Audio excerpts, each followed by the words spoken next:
এরে মানুষ, তোমার আমার সামনে যে কবর, এই কবরের ঘর তোমার একদিন আর দুদিন না, হাজার হাজার হাজার বছর ওই কবরে পড়ে থাকতে হবে। আমাদের আব্বা জান আদম নবী কত হাজার বছর হয়ে গেল মাটির কবরে পড়ে আছেন। অন্যান্য নবীরা লক্ষ লক্ষ নবী পয়গম্বর ওই মাটির ঘরে। এরপরে আপনার আমার নবী ১৫০০ বছর হয়ে গেল। তোমার আমার আরো কত বছর ওই মাটির ঘরে থাকতে হবে। ওই ঘরটা সাজানোর জন্য কি রেডি করছো? সামান্য সময় দুনিয়ার ঘরে থাকার জন্য কত সুন্দর করে সাজাইছো। কবরের ছিদ্রগুলো বন্ধ করছো নি? যেই ঘরে ছিদ্র দিয়ে ঢুকবে সাপ, যেই কবরের ঘরের ছিদ্র দিয়ে ঢুকবে জাহান্নামের আগুন, ওই ছিদ্রগুলো এখন যদি বন্ধ করে না যাও, তুমি কবরে যাওয়ার পরে ওই ছিদ্র দিয়ে কবরের মধ্যে জাহান্নামের আগুন ঢুকবে। তুমি বড় লোক না ছোট লোক কেউ জানবে না। ওই কবরে তোমাকে কিছুই ক্ষমা করবে না। কবরে যাওয়ার পরে কে ধনী কে গরিব, কে আলেম কে মূর্খ, কোনো ভেদাভেদ থাকবে না। সবার বেলায় ৩টা প্রশ্ন করা হবে। ১ নম্বরে রবের পরিচয় দাও, দ্বিতীয় প্রশ্ন ধর্মের পরিচয় দাও, তৃতীয় রাহমাতুল লিল আলামিনের পরিচয় দাও। নবী বলেন ওখানে গিয়া এই ৩ প্রশ্নের জবাব যারা দিবে তাদের জন্য কবর হবে রওজাতুম মির রিয়াজিল জান্নাহ। আর যারা জবাব দিতে পারবে না তাদের জন্য কবর হবে হুফরাতুম মিন হুফারিন নার। অনেক পণ্ডিত কিন্তু বলতেছে কবরে আযাব হবে না। চরমনের জমিনে ঘুমান্ত ওলিয়ে কামেল সৈয়দ ইসহাক রাহমাতুল্লাহ আলাইহি লিখেছে, ও দুনিয়ার বাবারা, যদি তোমরা বলো কবরে আযাব হবে না, আলহামদুলিল্লাহ, তোমারও কোনো পেরেশানি নাই, আমারও পেরেশানি নাই। কিন্তু কবরে গিয়া যদি দেখো বেনামাজির কবরে জাহান্নামের আগুন, কবরে গিয়া যদি দেখো সাপ, কবরের মধ্যে গিয়া যদি দেখো আযাব, তখন বলো তোমারও বা উপায় কি, আমারও বা উপায় কি? আর আযাব হওয়ার তো দলিলের অভাব নাই। আবার এই দেশে আমার আল্লাহ নগদ কিছু দেখাইছেন। কত কবরে সাপ বিচ্ছু দেখা গেছে।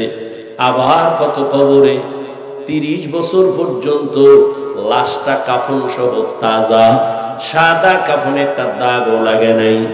এই বাংলাদেশেই দেখা গেল যত কবরের লাশ তাজা পাওয়া গেছে, একটা কবরও বেনামাজির না, সব হলো নামাজির কবরের লাশ। আর যত কবরের ধোঁয়া, সাপ বিচ্ছু, আগুন দেখা গেল, সব হলো বেনামাজির লাশ। এ আল্লাহকে চিনো না রে বান্দা? মহামারী করোনায় তোরা সোজা হইলি না? তাকায় দেখ, আমেরিকার ভেতরে আগুন জ্বলতেছে কতদিন ধরে। দুনিয়ার পরাশক্তি আমেরিকা, রাশিয়া, এত পাওয়ার, সারা দুনিয়াটাকে আঙ্গুলের ইশারায় কন্ট্রোলের জন্য চেষ্টা অপচেষ্টা করে।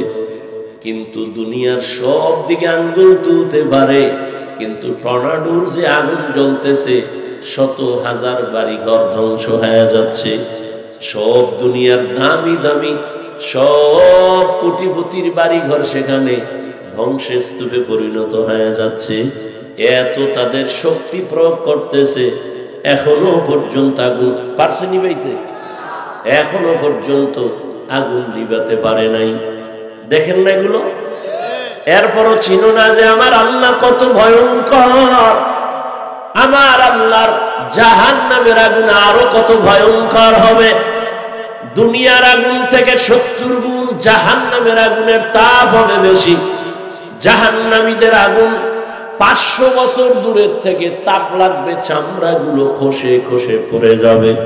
ও আল্লাহর বান্দারা, আরে আমরা তো পাগল হয়ে যাই নাই, তোমাদেরও পাগল বানাতে বলি নাই। আমি হুজুর ঠিক, তবে তোমাকে হুজুর বানাবার জন্য অন্ধের মতো বয়ান করি না। ও বাবা, তুমি দুনিয়ার লাইনে চলো, ব্যবসা করো, চাকরি করো, স্কুলে পড়ো, কলেজে পড়ো, কোনো বাধা নাই। আমরা বলি না, আমিও বলি না, অন্তত তুমি আমার মতো হুজুর হও, আমি পাঁচকল্লিওয়ালা তুমিও হও। না না না, আমি কওমি মাদ্রাসার সন্তান, তুমিও কওমিতে যাও, না হয় জাহান্নামী হবা। একবারও বলি নাই, ভয় নাই, কখনো বলবো না। আমি পীরের মুরিদ, তোমাকে বলি নাই তুমিও পীরের কাছে যাও, না হয় জাহান্নামী। বলি নাই, ভয় নাই, বলবো না। আমি তাবলীগের লাইনের সন্তান, তুমি তাবলীগ না করলে জাহান্নামী, এ কথা কখনো বলি নাই, বলবো না। আমি বরং তোমাকে আরো সাহস দিয়া যাই, রে বাবা, তুমি ব্যবসা করো, চাকরি করো, স্কুলে পড়ো, কলেজে পড়ো, তুমি ডাক্তার হও, ইঞ্জিনিয়ার হও, প্রফেসর হও, তবে বাবা আমার আল্লাহর গোলাম হইয়া কবরে যাও, মদিনাওয়ালার আদর্শের মালা গলায় লাগাও। তুমি ভাবতেছো মদিনার আদর্শ মানলে হুজুর হওয়া ছাড়া উপায় নাই। কে তোমাকে এই ভুল মেসেজ দিল? তুমি স্কুলে পড়ো, এবার দেখো তো বাবা, তোমার মতো স্কুলে পড়ুয়া জেনারেল লাইনের কত সন্তান জীবনে কোনোদিন মাদ্রাসায় পড়ে নাই, আলিফ বা তাও জানে না, কিন্তু জেনারেল লাইনে থাকিয়া কোরআন শরীফ শিখে ফেলছে, 5 বেলার নামাজ পড়ে, মা বাবার খেদমত করে। হুজুর না, মাদ্রাসায় পড়ে নাই, এমন জেনারেল লাইনের সন্তান তোমরাই সাক্ষী দাও, আসেনি? Doctor, engineer, professor, OC, DC, SP, RAB, army, police, BDR, 5 বেলার নামাজি, দাড়িওয়ালা, বলো আসেনি? তুমি কেন পারতেছো না বলো? ওয়াজ শেষ, আর এত ওয়াজ দিয়ে কি করবা? ওয়াজ শেষ, এখন শুধু হিসাব মিলাও। তোমার লাইনের যুবক স্কুলে পড়ে, কলেজে পড়ে, চাকরি করে, ব্যবসা করে, RAB, army, police, BDR, OC, DC, SP, ব্যবসায়ী, চাকরিজীবী, দাড়িওয়ালা, নামাজি যদি হতে পারে, তুমি পারো না কেন? অবশ্যই গর্ব আর করবি না, বরং বাসায় যাইয়া, এটা বন্ধু হিসাবে বলি, বেয়াদবি মাপ চাই, বাসায় যাইয়া নিজের রুমটার দরজা জানালা বন্ধ করে বাতিটাও নিবাইয়া পায়ের জুতা খুইলা নিজের কপালে মারবি আর বলবি, অভিশপ্ত কপাল নিয়ে দুনিয়াতে জন্ম নিলি কেন, কপাল ভরা। তোর মতো যুবক যদি স্কুলে পড়িয়া নামাজ পড়ে, তোর মতো যুবক যদি কলেজে পড়ে নামাজ পড়ে, তোর মতো যুবক যদি ব্যবসা করে নামাজ পড়ে, তুই কেন পারো না? তোর কপালে কার অভিশাপ লাগছে? নিজের কপালে নিজে বাড়ি মাইরা নিজেরে বুঝাও। হুজুর হওয়ার বয়ান না, তুমি মদিনার আদর্শওয়ালা হও, তুমি একজন আদর্শবান ডাক্তার হও, আদর্শবান ইঞ্জিনিয়ার হও। ঢাকা কলেজে গিয়া দেখ, জাহাঙ্গীরনগরে গিয়া দেখ, কলেজে ক্লাস করে ছেলেটা, মাথায় পাগড়ি লাগানো, দাড়ি অনেক বড়, জামাটাও বড়, পেছন দিক দিয়া তাকাইলে মনে হয় একটা মসজিদের খতিব। এই যুবক, তুমি কোন মসজিদে নামাজ পড়াও? বলে আস্তাগফিরুল্লাহ, আমি আরবি জানি না, হুজুর কি বললেন? তো করো কি? বলে ঢাকা কলেজে পড়ি। তোমার এই হালাত কেন? কিরে কি? এই যে মাথায় পাগড়ি, কলেজে পইরা তোমার দাড়ি, তোমার বড় জামা, কলেজে যাও? হ্যাঁ, ক্লাস করি, পাগড়ি খুলি না। কলেজে ক্লাস করি, দাড়ি কাটি না। কলেজে ক্লাস করি, জামাও খুলি না। বরং হুজুর আল্লাহর শুকর, আব্বা আম্মা দোয়া করছেন, আলেম ওলামাদের নেক নজর লাগাইয়া এই রং পাল্টাইছি। এখন কলেজে গেলে আমার শিক্ষক, আমার শিক্ষিকা, আমার ছাত্র ছাত্রীরা পর্যন্ত আমাকে আলাদা ভালো নজরে দেখে। অন্যরা যদি কোনো আড্ডা দেয়, সবাই, মেয়েরা পর্যন্ত কয়, ও কিন্তু একটু আল্লাহর লাইনে আছে, ওরে ডিস্টার্ব করিস না, ওর পথে ওরে সাইরা দে। বানায় বলতেছি, মাপ চাইছি পাও দরিয়া, দরজা জানলা আটকাইয়া নিজের জুতা দিয়া নিজের কপালের বাইরা, যে তোর কপাল এত খারাপ কেন? তুই মনে করতেছ খুব দামি, খুব নিজেরে বড় মনে করতেছ, খুব বাপ দেখাইতেছ নামাজ বাদ দিয়া। এ কার পিছনে ঘুরা কি পাওয়ার আশায় নামাজ ছাড়ছো বলো তো? 1000 টাকা কি একটা চাকরি, ওই সুদের চাকরি, এই চাকরির জন্য দাড়ি কেটে ফেলছো? 5000 টাকা পাওয়ার জন্য নেতার পিছনে ঘুরে নামাজ ছাড়ছো? জানো না তুই যার পিছনে ঘুরো সে তোর দুশ্মন? লিখে রাখ, লিখে রাখ।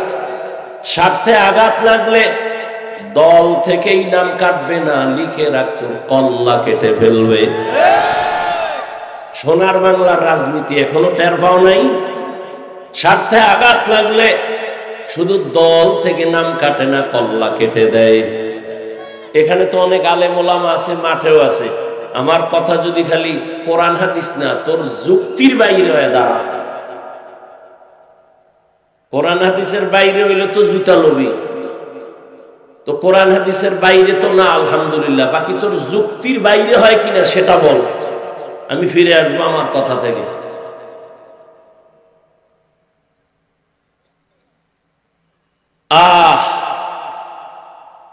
নামাজ বাদ দিয়া নিজের খুব বড় মনে করো না। আর রসুল কি কইছে হাদিসে, যারা নামাজ পড়ে না এরা পৃথিবীর সব থেকে বড় চোর। তুই তো চোর, তুই বড় মনে করো কেন? ও গ্রামের মুরব্বীরা শুনছি আগে কইতো চোরের বড় গলা, এই জন্য তোমার বড় আওয়াজ না। নবীজি বলেন বাইনাল আবদি ওয়া বাইনাল কুফরি তারকুস সালাহ, মুমিন আর বেঈমানের মধ্যে ব্যবধান হলো নামাজ। বেঈমানেরা নামাজ পড়ে না, মুমিনেরা নামাজ ছাড়ে না। মাকুন সুসতি নামাজে পাঞ্জগানা ফাওয়াইলুন লিল মুসাল্লিনাল্লাযিনা মুমিনারা ইনামাজ ইমদাদ দা ইস্তাঈনু আয়াতে কুরআন বাখা। খারাপ লাগে আপনাদের? কি যুবক বাবা, কয়দিন আর বাঁচবা? আচ্ছা, মানুষের একটা শখ থাকে, তাই তো?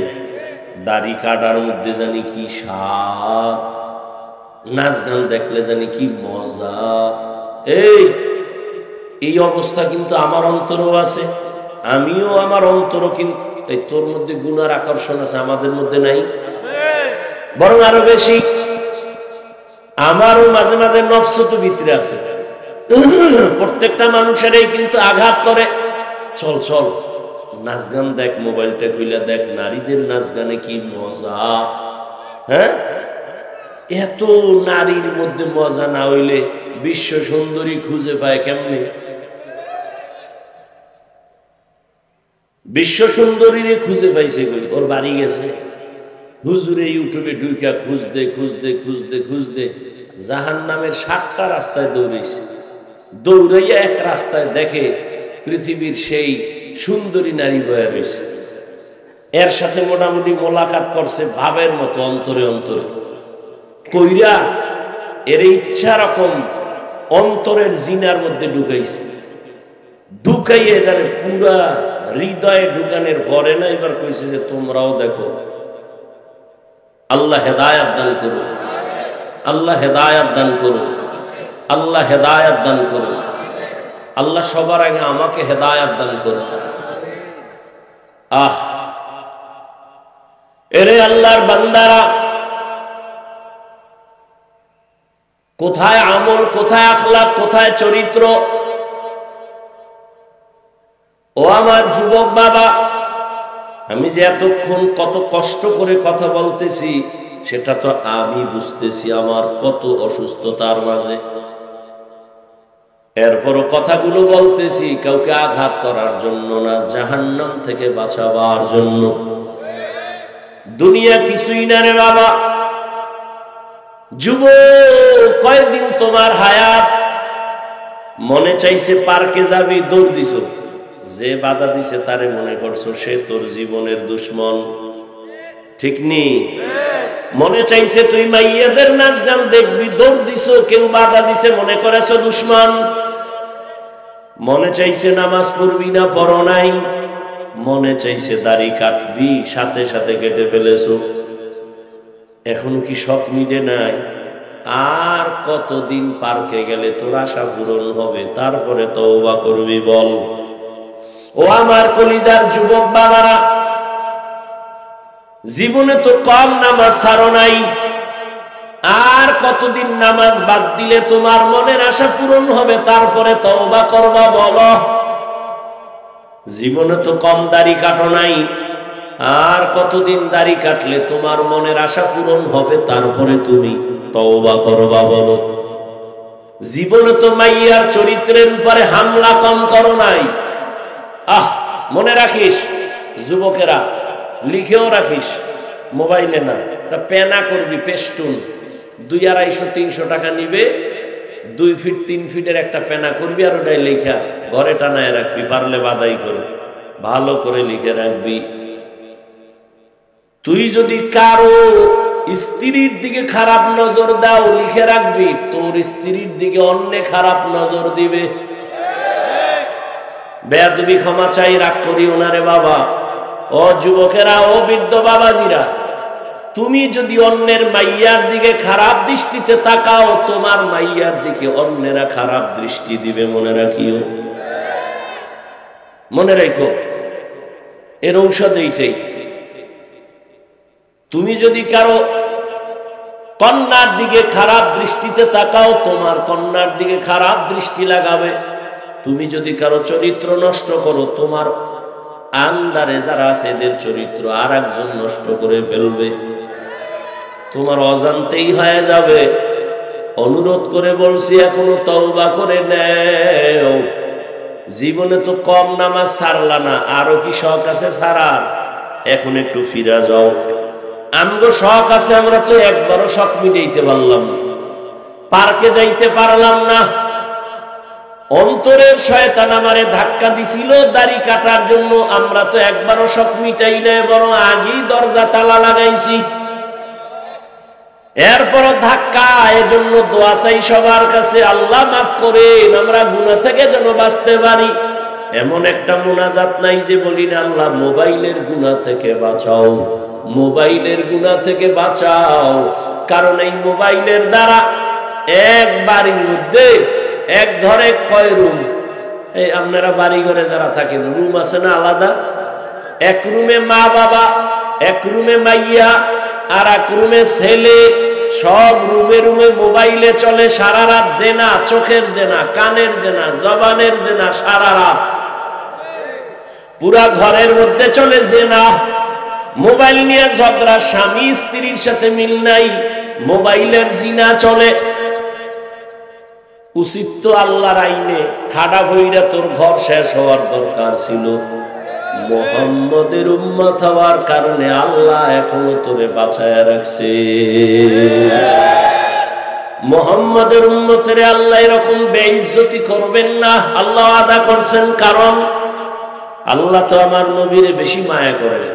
মুসা নবী আল্লাহর আশেক, ঈসা নবী আল্লাহর আশেক, ইব্রাহিম নবী আল্লাহর আশেক, নূহ নবী আল্লাহর আশেক, সুলাইমান নবী আল্লাহর আশেক, আর আল্লাহ হলেন মুহাম্মদের আশেক। ব্যবধান আছে না নাই? ইমামুল আউয়ালিন আল আখিরিন বাহরে সাদকা রাহমাতাল লিল আলামিন সাইয়্যিদুল কাউনাইন খাতমুল মুরসালিন আখিরামত বুদে ফখরুল আউয়ালিন।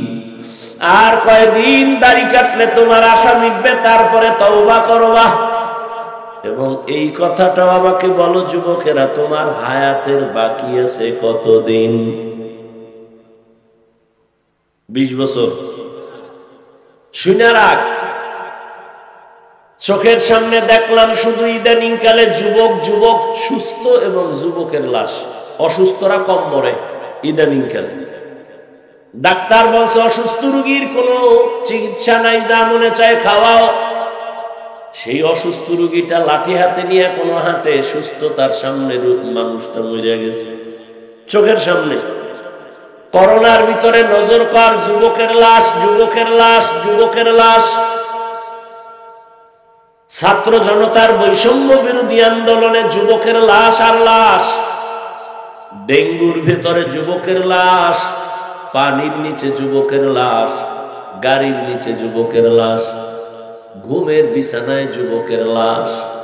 কয়দিন আর বাঁচবি রে যুবক? আর তোদের জন্য তো এখন নতুন মরণ একটা ফাঁদ বাইর হইছে।